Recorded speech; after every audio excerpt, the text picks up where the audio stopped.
More than 3 years after its release, is the 2018 iPad Pro still worth getting? Is it a device that can do more than what most people need? And is it the right choice for someone who wants great features, plenty of processing power, and a large display without having to spend a premium on the more recent devices? Look, the 2020 iPad Pro has a newer processor, more RAM, an upgraded camera system, and a LiDAR scanner. And of course, we also have the 2021 iPad Pro with the M1 chip, mini LED display, upgraded front-facing camera, improved speaker, a more powerful port with faster transfer speeds, and 5G support. Today I'm going to give you my long-term review of the 2018 iPad Pro, cover different aspects and use cases, and then help you decide if it's the right choice for you. The 2018 was the third iteration of the iPad Pro, and with it we saw a reduction in size, but the display stayed at 12.9 inch. And Apple did this by reducing the size of the bezels and replacing the home button with the new power button at the top. Now, as far as the display itself, the 2018 iPad Pro uses the same display as the 2020 model.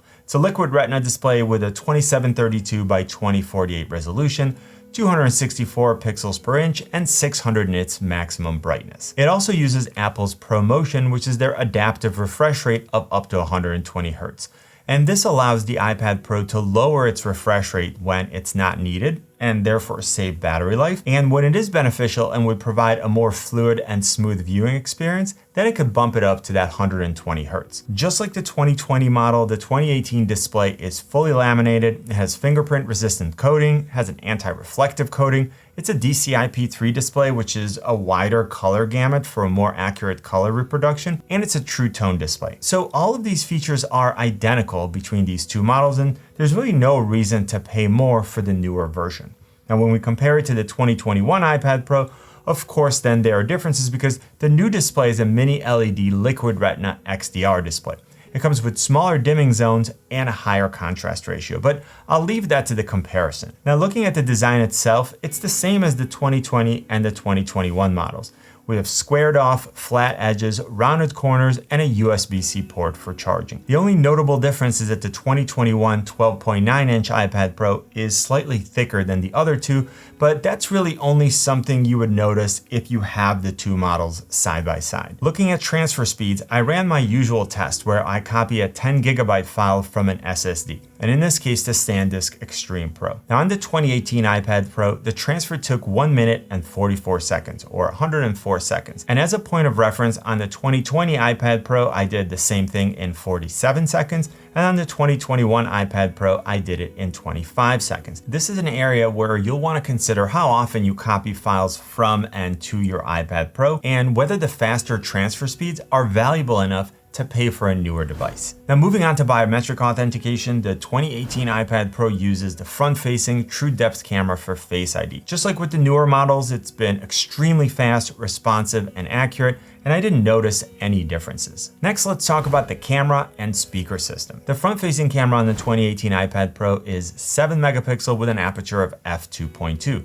We're still getting smart HDR for photos, portrait mode, portrait lighting, image stabilization, Animoji, and Memoji. If we're looking at the 2021 iPad Pro, then we're getting a significantly different front-facing camera. This is a 12 megapixel camera with an aperture of f2.4 and ultra wide. It's a much wider angle with a 2x optical zoom. And this enables a feature called center stage, where during a video call, the camera can track a subject and then zoom in and out for better framing. Now, if that's a feature you're interested in, then you'll need to jump all the way up to the newest model. Now, personally, I like the feature, but in practice, I almost never use it. Like most of the time when I'm on a video call, I'm sitting at my desk with the iPad right in front of me. But if you do a lot of video calls where you are moving around, then you'll probably really appreciate this newer camera. Otherwise, the 2018 iPad Pro camera is plenty good. Now, the rear-facing camera has some differences. So all three iPads have a 12 megapixel wide, but the 2020 and 2021 also have a 10 megapixel ultra wide and a LiDAR scanner. Now, personally, I don't really use the cameras on my iPad, but if you do, that could be a meaningful difference. Now, moving on to the speaker system, the 2018 speakers are the same shape as the 2020. At first, the sound seemed similar, but as I listened more and more, the 2020 iPad Pro had fuller and less tinny audio. Now, as far as accessories, there are some differences, so let's break it down into categories.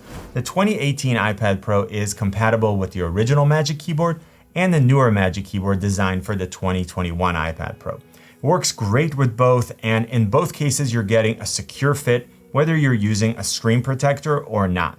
It also works perfectly with the Logitech Combo Touch, and if you want to see a comparison between the Magic Keyboard and the Combo Touch, I'll put a link to that video at the end of this one. Now, when it comes to the Apple Pencil, the 2018 iPad Pro is compatible with the second generation Apple Pencil, which pairs and charges wirelessly on the side of the iPad. Now, I didn't think I would, but I actually love the Apple Pencil, and I use it all the time for things like taking notes, signing documents, and marking up PDFs and wireframes.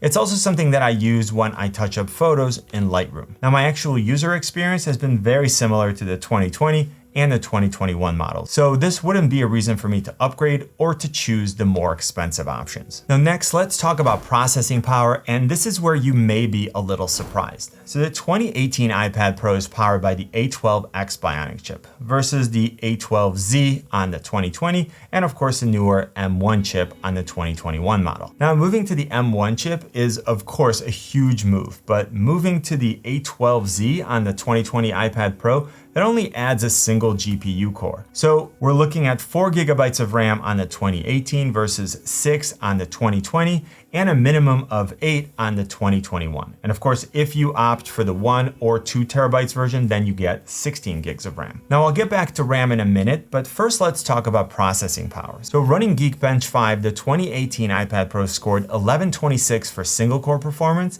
which was identical to the 2020 model. And for multi-core performance, it scored 4715 versus 4731 on the 2020 model.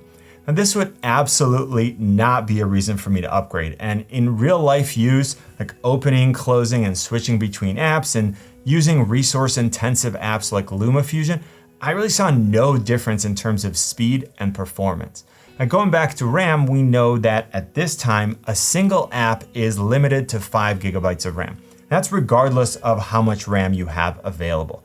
As I mentioned, the 2018 iPad Pro comes with 4 gigs of RAM, and the 2020 iPad Pro comes with 6.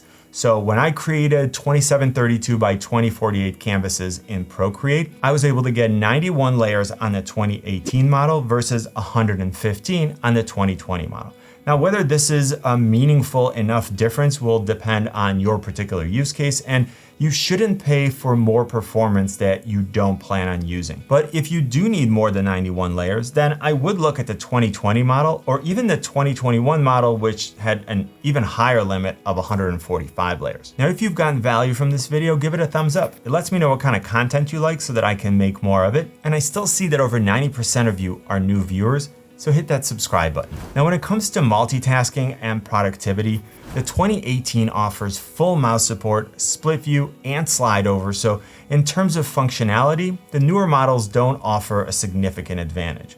For note-taking, whether I was using the Apple Pencil or I was just typing them, the user experience was exactly the same. So again, this wouldn't be a reason for me to upgrade. Now, one advantage might be the actual speed of the port. So as more and more apps allow us to use files that are on external SSDs, for some users, that improved speed could be meaningful. Now, Apple keeps adding features, so it's possible that at some point we'll get things like full external display support with no black bars or extended display functionality, but my guess is that when those features are available, they'll also be available on the 2018 model. And that brings me to my next point. App support and OS updates have always been a strength for Apple. I still use my iPad Air 4, which I got in 2014, and it still fully supports and works great with the apps that I use for it. So do I like my iPad Air 4 better? Do I like the fully laminated display, the smaller bezels, the new Touch ID, and the updated camera system?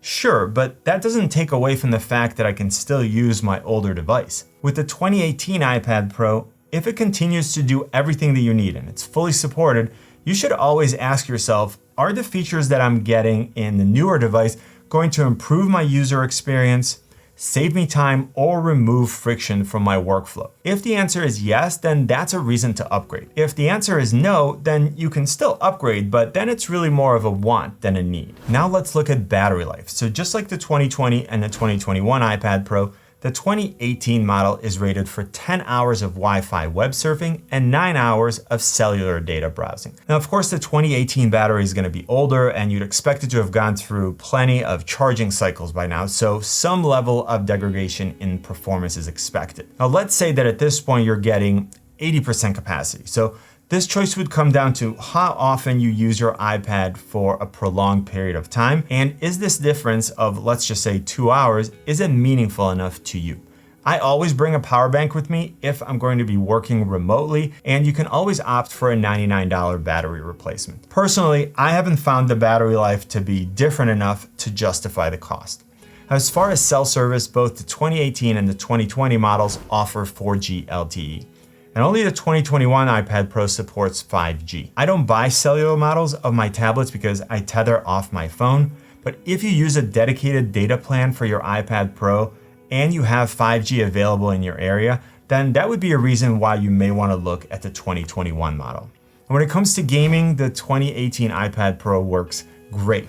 I haven't noticed any difference in lag or dropped frames when I'm comparing it to the 2020 or the 2021 model. I will say that the M1 version with its more powerful processor does open games like PUBG faster, but the actual gameplay didn't feel any different. Now, there are more demanding games for the iPad Pro, so if you're interested in more detailed tests, let me know in the comment section. Now, as far as configuration options, the 2018 iPad Pro is available in 64, 256, and 512 gigs, and then it maxes out with 1 terabyte. Now, pricing will vary, of course, since we're looking at the used market, so it's important that you shop around. Let's first look at what I found, but then more importantly, talk about how to make this decision. So I just checked eBay and I found the 64 gigs for $699, 256 for $730, and 512 for $850. Now, looking at the 256 gigabyte 2021 iPad Pro, you're looking at $1399. So that's about $670 more than the same storage size 2018 iPad Pro. Now, prices for the 2020 model will of course vary as well, so let's talk about how to make this decision. For the majority of users, paying almost twice as much for the 2021 iPad Pro would be a major step, and I would only recommend that if you wanted the mini LED display on the 12.9 inch model at least, if you'll benefit from the additional processing power and RAM, or if you wanted faster connectivity with Thunderbolt and support for 5G. Now, choosing between the 2018 and the 2020 versions for me wouldn't be about performance. It would come down to whether I needed the upgraded camera module or the LiDAR scanner, and whether I needed faster file transfer. Then it gets a little tricky based on price, because if the price is close enough to the 2018, then I might just do it. But if it's somewhere in the middle or closer to the 2021, then I'm just skipping it altogether and getting the latest device. Your iPad Pro should last you for years, so look at how this difference in price plays out over the next 5 or 7 years. You don't want to regret getting the lower storage or an older device and then have to replace it too soon. Remember that I have links in the description to all the products I talked about. Hopefully this video was helpful. Click on my face to subscribe and then watch one of these videos. You know what I always say? Buy it nice or buy it twice. Good luck and see you soon.